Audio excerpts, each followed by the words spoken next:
Hello friends, myself Mayank Srivastava from Ambalka Institute of Management and Technology, which is affiliated with Dr. APJ Abdul Kalam technical university. आज का friends हमारा topic है mechanical engineering subject का non destructive testing methods. Where several types of methods, कौन कौन से methods आप non destructive testing में यूज करते हैं। ठीक है, there are 6 most common NDT method. 6 important NDT methods होते हैं जो कि आप यूज करते हैं किसी भी इंजीनियरिंग फील्ड में मटेरियल की टेस्टिंग के लिए। तो सबसे पहला होता है विजुअल मेथड, सेकंड होता है आपका लिक्विड पेनिट्रेंट मेथड, थर्ड वन होता है आपका मैग्नेटिक मेथड, फोर्थ वन होता है अल्ट्रासोनिक, फिफ्थ होता है एडी करंट और सिक्स वन होता है आपका एक्स रेज। तो ये सारे मेथड्स होते हैं जिनके हेल्प से आप क्या करते हैं, मटेरियल को बिना हार्म पहुंचाए बहुत ही इजीली वे से आप उसको टेस्ट करते हैं। उसमें जो भी प्रॉब्लम, जो भी इश्यूज आते हैं उनको रेक्टिफाई करते हैं और उसके बाद उसमें अपने नए कैलकुलेशन ऐड करके और उसमें मॉडिफिकेशन करते हैं और तब जा कर के आपका एक प्रोडक्ट डेवलप होता है। तो बेसिकली एनडीटी मेथड क्यों यूज करते हैं ये आपको पहले भी बता चुके हैं। एनडीटी मेथड इसलिए यूज होता है कि मटेरियल को हार्म ना पहुंचे और बहुत आसानी से उसका डेवलपमेंट हो जाए। और जो और भी इम्पोर्टेंट टर्म होता है कि आपका मास प्रोडक्शन आसानी से हो सके, इजीली मास प्रोडक्शन हो सके। ठीक है, तो फर्स्ट इसमें आते हैं विजुअलाइजेशन में क्या होता है। विजुअल जो होता है, जैसा आपको डायग्राम में दिख रहा है कि एक रिसर्चर हैं, वो क्या कर रहे हैं, आपका इम्पेलर है आपका, उसमें आपके क्रैक्स को देखना है। तो अगर माइन्यूट सरफेस पे क्रैक है तो आप क्या करते हैं, मैग्नीफायर ग्लास के थ्रू उसको चेक कर सकते हैं, उसको देख सकते हैं जैसा कि वो कर रहे हैं। The most basic and common inspection method होता है ये, सबसे बेसिक मेथड होता है जिसमें आपको केवल देख करके चेक करना होता है। अगर फिजिबिलिटी है तो उस केस में आप मैग्नीफायर ग्लास का यूज कर सकते हैं, मिरर्स का यूज कर सकते हैं, या उसे फाइबर स्कोप भी कहा जाता है या उसे बोर्स स्कोप भी कहा जाता है। ठीक है, जिसकी हेल्प से आप इसमें इंस्पेक्ट करते हैं। फिर क्या आता है आपका, इंस्पेक्शन करना होता है। देखिए क्या होता है, अब अगर कहीं मान लीजिए रेल रोड है या टैंक्स है या कोई भी सीवर लाइंस हैं या कोई भी हेजार्डियस चीज़ है जहाँ पर इंस्पेक्शन करना बहुत ही प्रॉब्लम होता है, तो उस जगह पे आप पोर्टेबल वीडियो इंस्पेक्शन करते हैं। पोर्टेबल वीडियो इंस्पेक्शन यूनिट, जैसे आप डायग्राम में देख रहे हैं कि एक पर्सन है जो कि पोर्टेबल वीडियो इंस्पेक्शन यूनिट लिया हुआ है। अब इसको जहाँ पे भी इंस्पेक्शन कराना होता है, जैसे कोई भी वेसल्स हो गया या लार्ज टैंक हो गया जिसमें आदमी के जाने की संभावना या उसमें चेक करने के लिए प्रॉब्लम क्रिएट होगा या वो हेजार्डियस होगा, तो ये इसमें ये शो कर रहा है कि आप इस लंबे से रॉड में जो आगे कैमरा लगा हुआ है, मैग्नीफायर ग्लास भी होगा इसमें, इससे इसको चेक कर सकते हैं बहुत ही आसानी से।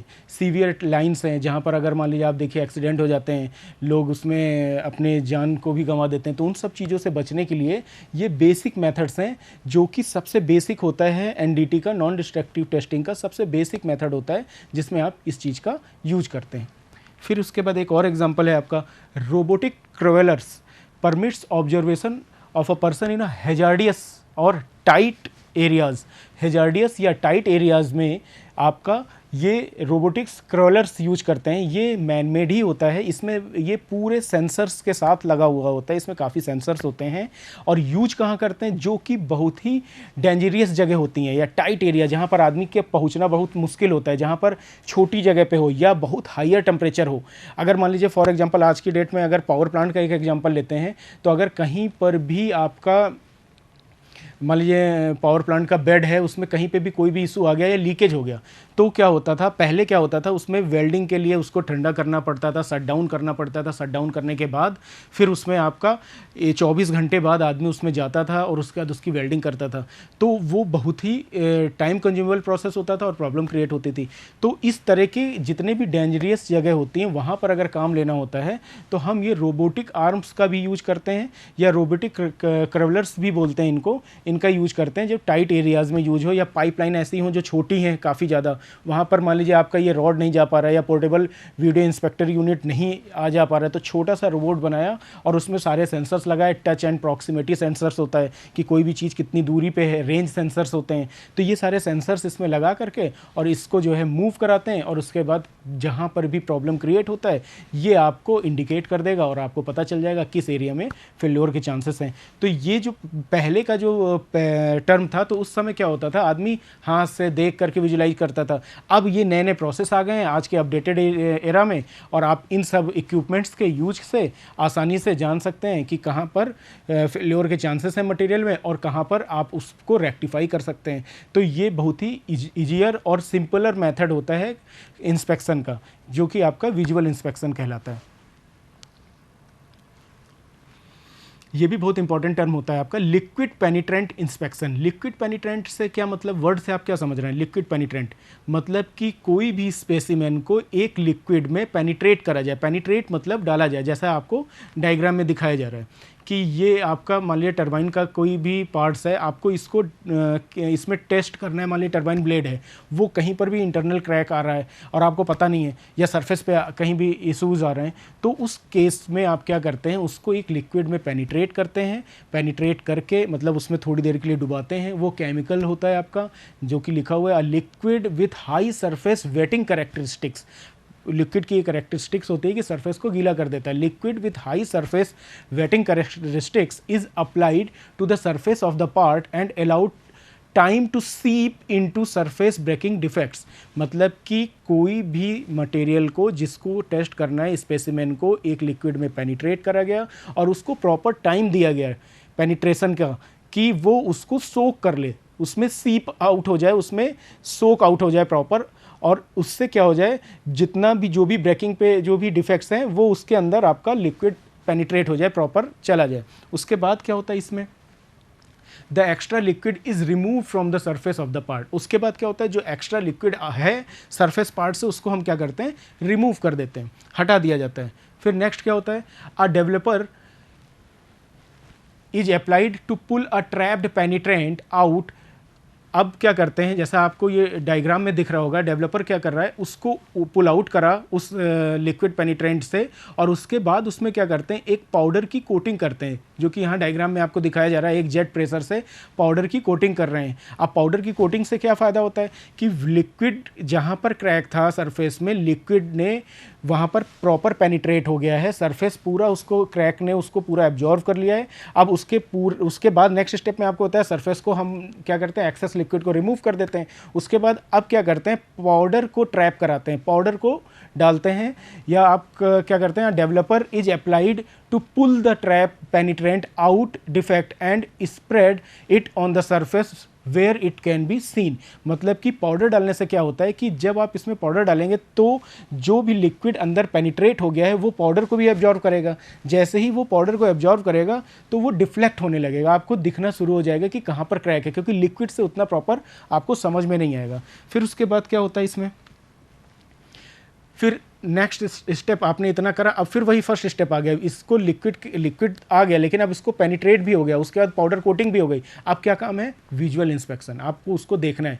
उसके लिए क्या करते हैं आप, विजुअल इंस्पेक्शन के लिए अल्ट्रा वायलेट रेज का यूज करते हैं, यूवी रेज का यूज करते हैं। उससे क्या होता है, जहाँ पे भी क्रैक में वो पाउडर है वो आपका ब्लिंक करने लगता है। जैसे आपका ये इसमें दिखाया गया है डायग्राम में, ये पर्पल कलर का जो दिख रहा है ये आपका पार्ट है, और यहाँ पर ये आपका क्रैक है। अब इसमें क्या करा, इसको आपने सबसे पहले पेनिट्रेट करा, पेनिट्रेट के बाद पाउडर कोटिंग करी, पाउडर कोटिंग के बाद इसमें आपने यूवी लाइट या रेज इसमें इसके थ्रू पास करा। जैसे ही यूवी रेज पास करेंगे तो क्या होगा, स्प्रिंकल करेगा, ये ऐसे चमकेगा, ये जो इस डायग्राम में दिखाया गया स्प्रिंकल करेगा, तो आपको आसानी से पता चल जाएगा कि कहाँ पर फेल्योर है। तो वही आगे इसमें है कि visual inspection is the final step of this process. Visual inspection क्या होता है, इसका इस प्रोसेस का लिक्विड पेनिट्रेंट इंस्पेक्शन का फाइनल प्रोसेस होता है। The penetrant used is often loaded with the fluorescent dye and the inspection is done under UV light to increase the test sensitivity। अगर आपको वो आपने पाउडर कोटिंग भी करा, लिक्विड पेनिट्रेट करा, लेकिन उसके बाद भी प्रॉपर नहीं दिख रहा है, तब आप क्या करते हैं, यूवी लाइट को यूज करते हैं और उसके बाद विजुअल इंस्पेक्शन करते हैं। तो यूवी लाइट क्या करता है, सेंसिटिविटी को बढ़ा देता है। UV light is use to increase the test sensitivity. ठीक है, तो ये है आपका पूरा लिक्विड पेनिट्रेंट इंस्पेक्शन। ये बहुत ही चीप होता है, ज़्यादा महंगा नहीं पड़ता है, आपको आसानी से एक बहुत स्किल्ड पर्सन की ज़रूरत नहीं पड़ती इसमें, एक नॉर्मल पर्सन या नॉर्मल ऑपरेटर इसे कर सकता है। तो ये जितने भी टेस्ट हैं इससे आपका मटेरियल हार्म नहीं होता, इसीलिए इसे NDT कहा जाता है और ये लिक्विड पेनिट्रेशन टेस्ट होता है जिसके बारे में आपको हमने अभी बताया। फिर आता है मैग्नेटिक पार्टिकल इंस्पेक्शन। अब मैग्नेटिक पार्टिकल में क्या होता है कि जैसे आपका यहाँ पर ये क्रैक्स हो रहा है और ये मैग्नेटिक फील्ड आपकी वन एंड से दूसरे एंड पास हो रही है और ये मैग्नेटिक पाउडर या मैग्नेटिक पार्टिकल यहाँ पर हम इम्प्रेस कर देते हैं जहाँ पर सरफेस पे, जहाँ पर हमको लगता है कि क्रैकिंग की संभावना या क्रैक है। तो उस केस में क्या होता है आपका, ये जो मटेरियल होता है ये आयरन का होता है। तो इसमें क्या होता है, मैग्नेटिक फील्ड अपनी डायरेक्शन को चेंज कर देती है। देखिए जहाँ यहाँ पर आपका डायरेक्शन सेम है, ठीक है, यहाँ भी सेम है, लेकिन यहाँ पर क्रैक बढ़ना शुरू हुआ तो जिसके कारण क्या हो गया, आपका डायमेंशन यहाँ पर जो इसका फ्लो है मैग्नेटिक फील्ड का वो अपनी फील्ड चेंज कर रहा है, धीरे धीरे चेंज कर रहा है। यहाँ पे और ज़्यादा था तो इसने और ज़्यादा चेंज करा, यहाँ और था तो इसने और चेंज करा। तो ये जो फील्ड चेंज हो रही इसको ही रीडिंग के फॉर्म में हम कैलकुलेट कर लेते हैं और फिर हम टेस्ट करके जान लेते हैं कि इसकी मैग्नेटिक प्रॉपर्टी क्या है और कहाँ पर फेल्योर हो रहा है। तो ये बेसिकली मैग्नेटिक पार्टिकल इंस्पेक्शन होता है। अब इसमें है क्या, द पार्ट इज मैग्नेटाइज्ड।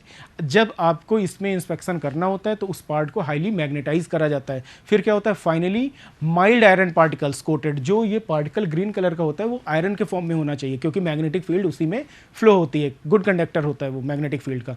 तो क्या होता है, finally mild iron particles coated with a dye pigment are then applied to the specimen. अब इसको कोटेड कर दिया, उसके बाद इसमें हम मैग्नेटिक फील्ड अप्लाई करें। These particles are attached to magnetic flux leakage field and will occur या will cluster to form an indication directly over the discontinuity. ये जो वर्ड लिखा हुआ है डायरेक्टली ओवर द डिसकॉन्टिन्यूटी, मतलब कि ये जो कॉन्टिन्यूटी यहाँ पर पहले ली हुई थी इसने मैग्नेटिक फील्ड ने, इसने अपनी कॉन्टिन्यूटी को चेंज कर दिया, डिसकॉन्टिन्यूटी हो गया, ठीक है, या चेंज कर रहा है अपना डायरेक्शन को। तो वो वहाँ से क्या होता है, हमको एक इंडिकेट मिल जाता है, मशीन इंडिकेट करती है, इसी रीडिंग को नोट करती है और उसके बाद हमको बता देती है कि कहाँ पर किस डायरेक्शन में किस जगह पे पार्टिकल पर फेल्योर है। This indication can be visually detected under proper lighting condition. और ये इंस्पेक्शन को सॉफ्टवेयर पे प्रॉपर लाइटिंग कंडीशन पे विजुअली आप इम्पैक्ट को ये देख सकते हैं। ये आप देख रहे हैं, ये लीनियर है, उसके बाद ये ऐसे इधर अपने मैग्नेटिक फील्ड को चेंज कर रहा है। तो ये इंस्पेक्शन आप विजुअली सॉफ्टवेयर पे डायरेक्टली इसको देख सकते हैं। तो ये आपका जो भी पार्टिकल है, इस टाइप के जो भी इंस्पेक्शन होते हैं इसको आप मैग्नेटिक पार्टिकल इंस्पेक्शन कहते हैं। ये भी NDT की ही तरह वर्क करता है, नॉन डिस्ट्रक्टिव का ही पार्ट है। क्यों? क्योंकि इसमें मटेरियल आपका ख़राब नहीं होता है, आप इसको दोबारा यूज कर सकते हैं, आप स्पेसिमेन आपका ब्रोकन आउट नहीं होता है। ये सम एग्जाम्पल दिखाए गए हैं डायग्राम में जो कि बेसिकली हर जगह यूज होता है। ये देखिए आपका हुक है, जे हुक। अब इसमें देखिए यहाँ पर मैग्नेटिक फील्ड जनरेट हुआ इस डायग्राम में। ये आपका नेकेड आइज से जब आप देखोगे तो ये ऐसा दिख रहा है, अब इसमें कहीं पे कोई भी क्रैक आपको नहीं मिल रहा है। लेकिन यहाँ पर अगर आप देखेंगे मैग्नेटिक फील्ड जब इसमें जनरेट करी गई या मैग्नेटिक फील्ड इंटेंसिटी इसमें दी गई तो यहाँ पर ये इस जगह से ये जो लाइन हो रही है डिसकंटिन्यूटी जनरेट कर रहा है, ये क्रैक यहाँ पर स्टार्टअप हो रहा है। तो ये आप मैग्नेटिक फील्ड के थ्रू पता कर सकते हैं। इसमें बस ये होना चाहिए कि आपकी आयरन की क्वालिटी को लिए हुए हो जो भी स्पेसिमेन आपको टेस्ट करना होता है, ठीक है। और इसीलिए वरना आप क्या करते हैं, वो उसके पार्टिकल या ग्रेनुलर को यूज कर लेते हैं जिसमें मैग्नेटिक फील्ड आसानी से जा सके। उसके बाद आपका ये है जैसे इस पॉकेट, ये भी ज़्यादातर आपका यूज होता है। इसमें भी आप देखिए ये नेकेड आइज से आप जब देखेंगे कहीं पर तो ये ऐसा दिखेगा, लेकिन जब आप सॉफ्टवेयर पे या इसमें जब मैग्नेटिक फील्ड जनरेट करके देखेंगे तो ये देखिए यहाँ पर आपको बिल्कुल लाइट सा दिख रहा है फेल्योर। तो ये यहाँ से फेल्योर स्टार्ट हो रहा है, ठीक है। तो अब आपको इससे फ़ायदा क्या हुआ कि आपका मटेरियल बेकार नहीं हो, आपको पता चल गया कि यहाँ पर फेल्योर हो रहा है या यहाँ पर फेल्योर के चांसेस बढ़ रहे हैं। आपने क्या करा, इसमें कुछ ना कुछ अपनी हीट ट्रीटमेंट प्रोसेस दे दिया या कुछ ना कुछ आपने इसमें मेंटेनेंस कर दिया। ये तो इसकी बात कर रहे हैं, अगर कोई भी और भी प्रोडक्ट हो तो उसमें आपको विजुलाइज करा, आपने उसमें मेंटेनेंस करा और उसकी लाइफ बढ़ा दी, सडन ब्रेकेज से रोक दिया, सडन एक्सीडेंट से रोक लिया, प्रोडक्शन कॉस्ट आपकी उससे इम्पैक्ट होने से बच जाएगी या शट डाउन होने से। कोई भी प्लांट अगर आप बात करते हैं मान लीजिए बॉयलर की, तो एक अगर एक बियरिंग के टूटने से हो सकता है पूरा प्लांट को आपको शट डाउन करना पड़े। अब आप सोचिए स्टार्टअप कॉस्ट कितनी ज़्यादा लगती है। तो अगर ये सारी टेस्टिंग हम रेगुलर या सेवरल वर्क बेंच पे या सेवरल पीरियड ऑफ टाइम पे करते रहेंगे तो हमको बहुत ही आसानी होगी कि फेल्योर ना हो मेरा मटेरियल और हम आसानी से सर्वाइव कर सकते हैं। अब इसी तरह आपका रेडियोग्राफी होता है। रेडियोग्राफी में क्या होता है, शॉर्टर वेवलेंथ, ये अगर आपका ये यहाँ पर आप देखिए शॉर्ट वेवलेंथ है, लॉन्ग वेवलेंथ है, ये विजुअल आप देख रहे हैं, ये आपका ये सारी टेस्टिंग आप सॉफ्टवेयर के थ्रू आज की डेट में करने लगे हैं। The radiation is used in radiography testing is a higher energy मतलब शॉर्ट वेवलेंथ में version of the electromagnetic waves that we see as visual light, मतलब विजुअल लाइट जब इस पे पड़े तो आप इसको आसानी से देख सकें। The radiation can come from X rays generator और अ रेडियो एक्टिव सोर्स। अब ये जो रेडिएशन आ रही है वो एक्स रेज जनरेटर से आ रही है या आपका किससे आ रही है, रेडियो एक्टिव सोर्स के थ्रू आ रही है। तो ये यहाँ पर रेडिएशन आई। अब ये आपका जो हाई फ्रिक्वेंसी इधर दिखा रहा है और शॉर्ट वेव से लो वेव की तरफ इधर मूव कर रहा है और ऊपर जो है इसको रिसाइकल हो रहा है क्योंकि ये इधर से टेस्ट करना शुरू कर रहा है और वापस फिर से ये रिजल्ट दे रहा है। तो ये प्रोसेस रेडियोग्राफी कहते हैं। इसमें आप इलेक्ट्रोमैग्नेटिक वेव्स का वर्जन को यूज करते हैं। अब आपको इसमें ही आगे एक और डायग्राम दिखाते हैं। ये देखिए जैसे आपका ये फ्लो ऑफ इलेक्ट्रॉन हो रहा है यहाँ से यहाँ, ये यहाँ पर आपका ये स्पेसिमेन रखा हुआ है और आपका ये रेज आ रही हैं।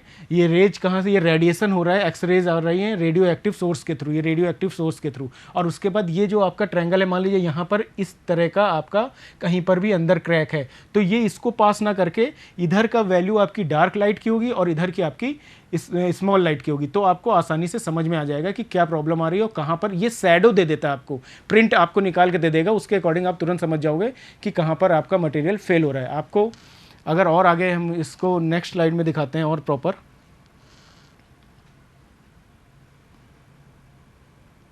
ये है आपका फिल्म रेडियोग्राफी।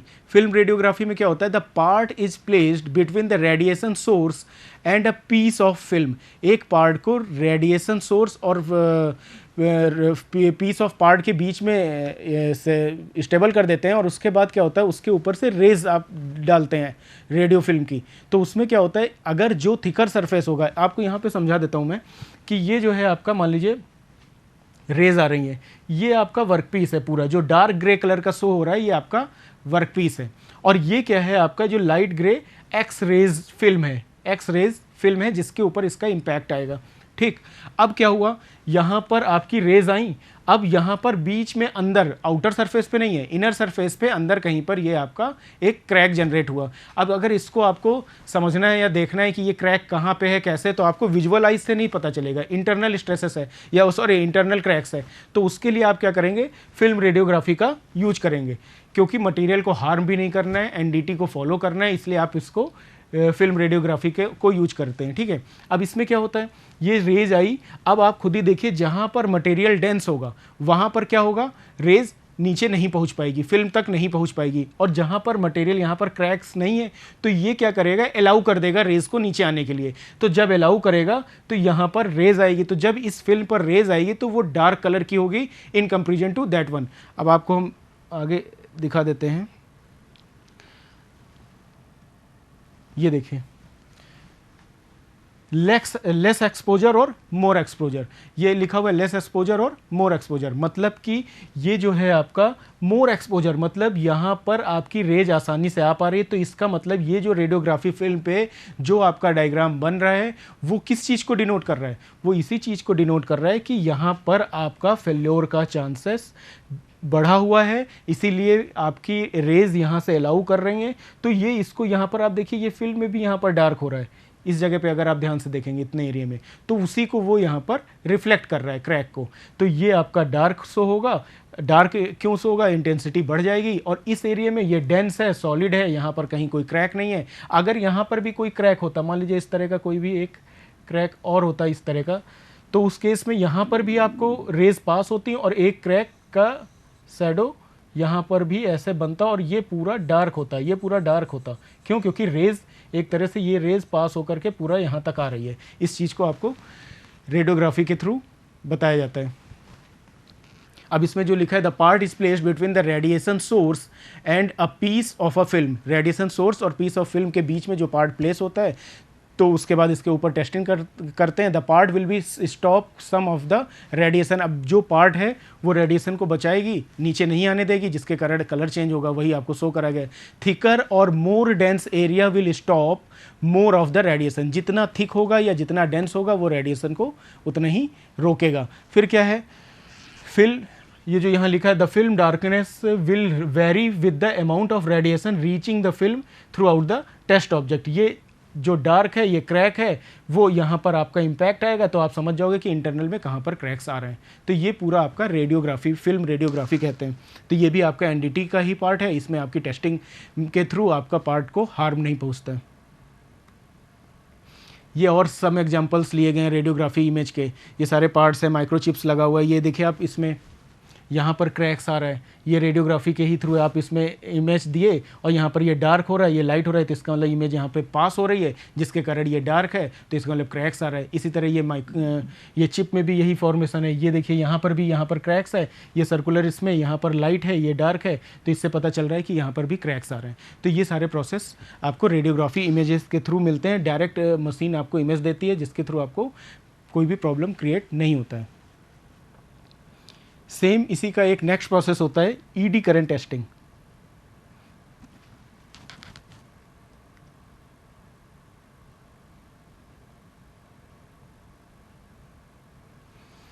ये आपका एडी करंट प्रोसेस होता है। इसमें क्या होता है, कंडक्टिव मटेरियल जो भी प्रोसेस होना चाहिए, जिस मटेरियल पे टेस्ट करना होता है वो मटेरियल आपकी कंडक्टिविटी, हाई कंडक्टिविटी का होना चाहिए।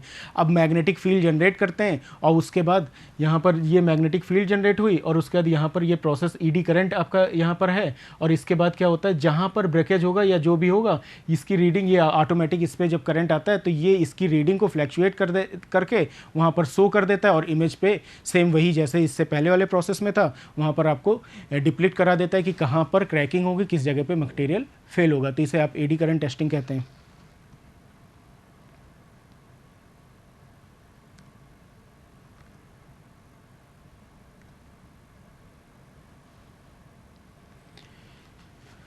इसी तरह ये अल्ट्रासोनिक इंस्पेक्शन है। अल्ट्रासोनिक इंस्पेक्शन में फ्रेंड्स सबसे इंपॉर्टेंट टर्म होता है साउंड।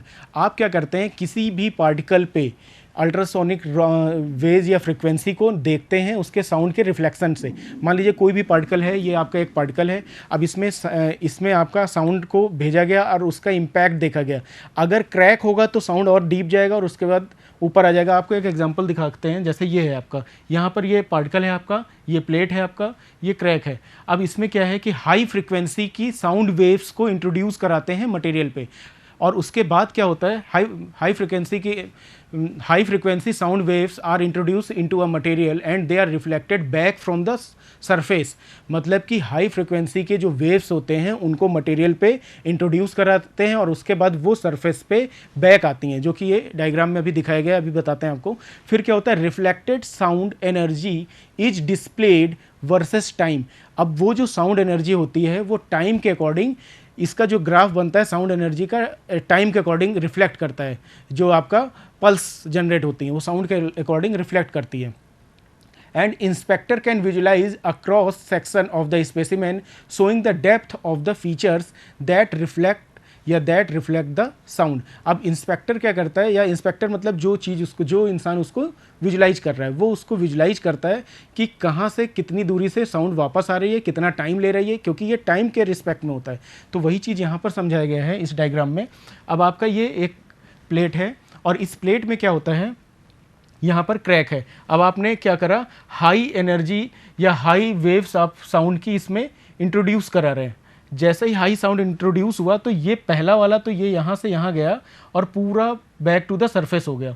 तो ये इसने टाइम ज़्यादा लिया, तो वही चीज़ यहाँ पर दिखाई है, यहाँ पर ये टाइम ज़्यादा ले रहा है, ठीक है। तो इसका मतलब यहाँ पर कोई भी क्रैकिंग नहीं है, जितना टाइम यहाँ जाने में लगा उतना ही टाइम आने में लगा। और उसके बाद इसमें भी वही चीज़ होता है कि जितना टाइम जाने में आने में लगा, लेकिन ये सरफेस के सेंटर पे कहीं पर भी क्रैकिंग है। तो उस केस में क्या हुआ, इको क्रैक का जो इको साउंड होता है उसके थ्रू को, उसके वाइब्रेशन को यहाँ पर कैलकुलेट करा जाता है और यहाँ पर दिखाया जाता है। ये बहुत ही पहले, यहाँ पर आप देखिए इसका जो वेव या इसका जो पल्स है ये कम बन रहा है। इसका मतलब ये पूरा सरफेस था यहाँ तक और यहाँ पर कहीं क्रैक है जिसके कारण साउंड बहुत ही जल्दी बैक फॉरवर्ड या बहुत ही जल्दी वापस आ गया है। तो इसे आप कहते हैं अल्ट्रासोनिक इंस्पेक्शन या पल्स इको इंस्पेक्शन भी इसे बोला जाता है। यहाँ पर आप पल्स को, इनिशियल पल्स ये थी और उसके बाद ये वाला जो टर्म होता है वाई डायरेक्शन में, इसमें पल्स को आप चेक करते हैं और इधर क्या होता है flow of detection of screen, मतलब टाइम कितना ले रहे हैं।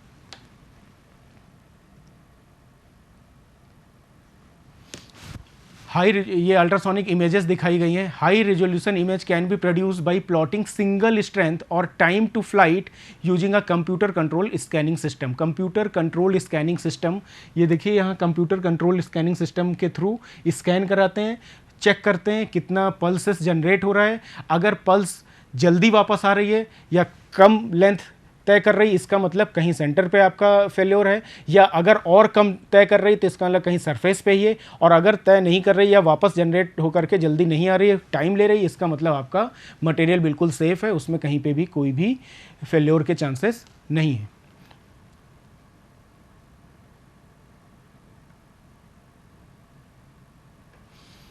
ये भी एक एग्जांपल है कॉइन का दिखाया गया। High resolution image can be produce by plotting single strength और time of flight by using computer control scanning. ये भी एक एग्जांपल है कि जो फ्रंट सरफेस से कितना वापस आ रहा है और बैक सरफेस से कितना आ रहा है, कॉइनिंग के थ्रू, ग्रे स्केल इमेज के थ्रू इसको जनरेट करते हैं और सरफेस की एक क्राइटेरिया होता है उसके थ्रू इसको बताते हैं। ये देखिए इसमें आपको समझाया गया है, इसमें दिखाया गया है कि grey scale image produced using sound reflected from back surface of the coin. Back surface से कितना साउंड रिफ्लेक्ट होकर के आ रहा है, कितना टाइम ले रहा है, उससे आप इसको ग्रे स्केल में, इसको ग्रे स्केल क्यों कहा जाता है, क्योंकि ये ग्रे स्केल के थ्रू ही होता है, ये अल्ट्रासोनिक इमेज जो जनरेट होती है ग्रे कलर का ही शो ऑफ होता है। तो हमने आज आपको जो जो चीज़ें बताई एक बार हम आपको फिर से उसको रिपीट कर दे रहे हैं कि हमारा एनडीटी के कितने टाइप्स होते हैं, कौन कौन से टाइप्स उसमें आते हैं और उसको कैसे करा जाता है। तो उसमें सबसे पहले होता है आपका विजुलाइजेशन। वन बाय वन आपको रिपीट कर रहे हैं।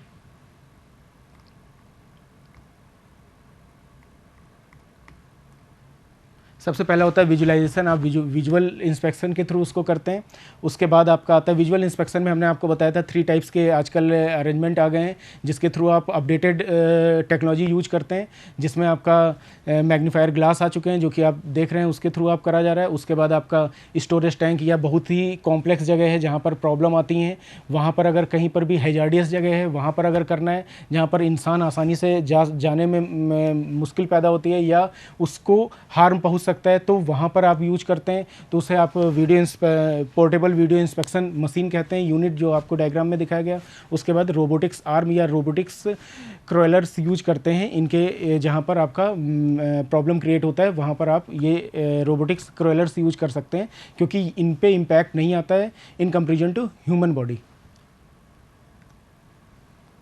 फिर आपको हमने लिक्विड पेनिट्रेशन बताया था। लिक्विड पेनिट्रेशन में यही सारी प्रोसेस होते हैं। आपको मेन आपका मोटिव क्या होता है कि बिना हार्म पहुंचाए आपको पार्टिकल को टेस्ट करना होता है। तो लिक्विड पेनिट्रेशन में क्या होता है, किसी भी पार्टिकल को जिसको स्पेसिमेन को टेस्ट करना होता है उसको आप पेनिट्रेट कराते हैं, पेनिट्रेट करा के उसको बाहर निकालते हैं, थोड़े समय के लिए उसको टाइम देते हैं, सीप कराते हैं, सीप कराने के बाद उसको जो है प्रॉपर टाइम के बाद उसको आप उसका आउटर सरफेस क्लीन करते हैं। आउटर सरफेस जब क्लीन हो जाता है, वाटर के कंटेंट उसमें नहीं रहते हैं, जब क्लीन हो जाता है, क्लीन होने के बाद उसको जो है हम पाउडर टेक्नोलॉजी यूज करके, ये देखिए आपको डायग्राम में जो दिखाया गया था, पाउडर को कोटिंग करके उसके बाद इसमें यूवी रेज डाल करके आसानी से इम्प्लिट कर सकते हैं, देख सकते हैं कि कहाँ पर क्या क्या इशू आते हैं। तो बेसिक ये सारे प्रोसेस थे आपके एनडीटी के, जिसको आप यूज करने से आपका पार्टिकल आपका सेफ रहता है, उसमें फेल्योर नहीं आता, आप उसको रीयूज कर सकते हैं। ये चीप होते हैं, डेंजरियस नहीं होते हैं और बहुत ही आसानी से यूज करे जा सकते हैं। तो आज का लेक्चर हम यहीं पे रोकते हैं। Okay, thanks a lot.